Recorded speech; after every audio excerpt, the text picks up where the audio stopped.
So, guys, this is my review for JoJo's Bizarre Adventure Season 1, Episode 18. And with that, guys, let's dive right into this review of Episode 18. The title of the episode is called Von Stroheim's Revenge.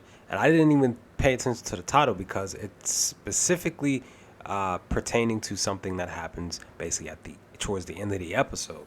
But the title is key, is what I'm trying to say. But throughout the most portion of the episode, though, we see that Esadini, he survived. That's the one thing that I forgot in my review of episode 17, forgot to mention because I forgot, is that his brain popped out of his mind and attached itself to JoJo's back, and he basically walked his brain back into the building. And in this episode, we see a lot of Suzy Q here, just because of the fact that, like, I've kind of felt it a little interesting that we kept seeing her here in the beginning of this episode. But of course, there was a reason for that. And basically, per this image, that is that reason. That when JoJo brings Asetisi's brain into the building, that it basically attaches itself to Suzy Q and then gets into her body. But we see a little bit of nudity here from Lisa as she's bathing and stuff like that, and JoJo being a bit of a peeping tom, watching her bathe a little bit. But at the same time, it was kind of necessary because Asetisi grabbed Suzy Q here and basically controlled her body and took the stone and sent it on its way, basically mailing it by ship carrier, by boat, to Switzerland.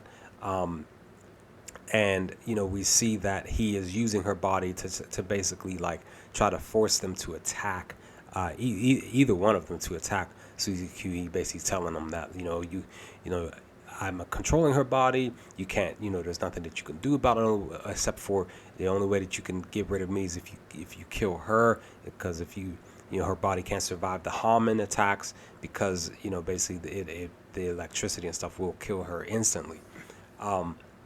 So I love the fact that JoJo, he tried to bluff Asetisi here in this episode, literally specifically in this spot, this image here, where you came with the Hamen to try to punch. He was basically saying, I'm going to do it. Lisa, and him and the other guy, they didn't want him to do it, but he was just like, I'm going to do it.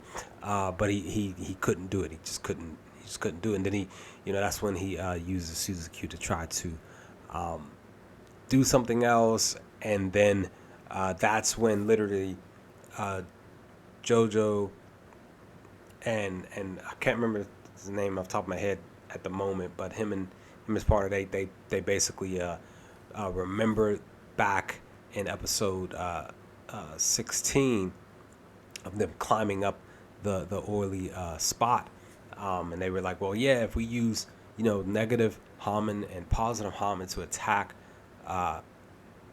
pinpointed spots of Suzy Q's body, then we'll be able to actually get Asetisi out. And that did indeed happen. They attacked, JoJo attacked her pinpointed parts of her body, while the other homie, he hit the back, the back where that connected to her heart, and that's what actually got Asetisi out. And then that's when I found it interesting too here in this episode that when he hit the Asetisi's brain pops out and goes and attaches itself to JoJo, that basically he knows that the sun is coming out, and he kind of had some empathy towards Asetisi here. He was just saying, like, they've been living thousands of years, and I understand, blah blah blah. I get it. He's just doing this to help out his peoples. It's his homies. This and third. I understand. It was very interesting that JoJo had this perspective. After this fight had finally finalized and Asetisi had died in the sunlight. But at the same time, again, now their focus is to definitely go on and get to Switzerland. Now the reason why we found out that the stone is headed to Switzerland is because Lisa she checks the memory. She uses some Hamen, checks the memory of Suzy Q, and kind of like helps her remember bits and pieces, because she was saying like you were more than likely semi-conscious, so you must know some information about where the stone is headed.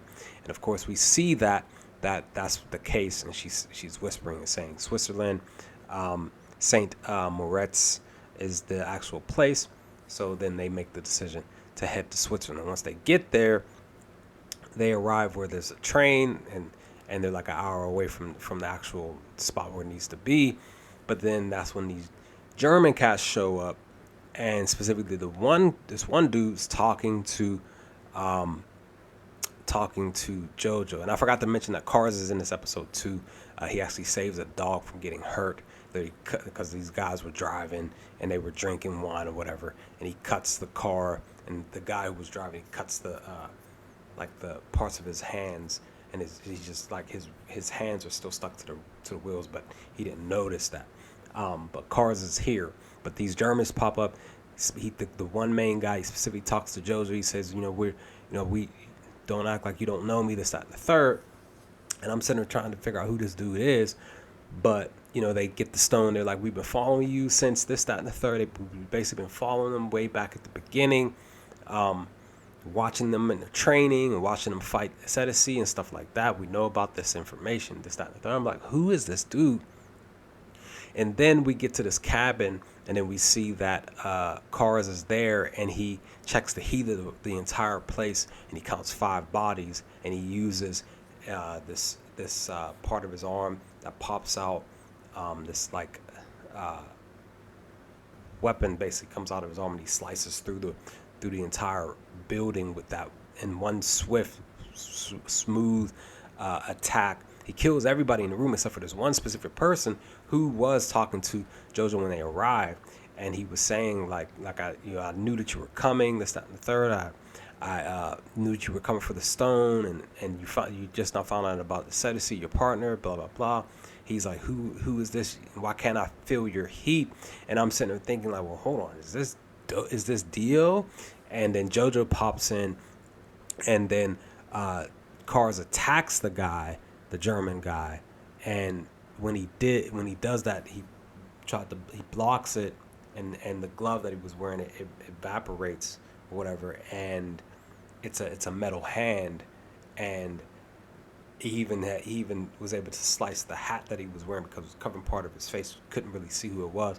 Like I said, I thought it was Dio, but then it turns around. But then we find out that when the hat splits and comes off, it's boom. It's freaking Stroheim.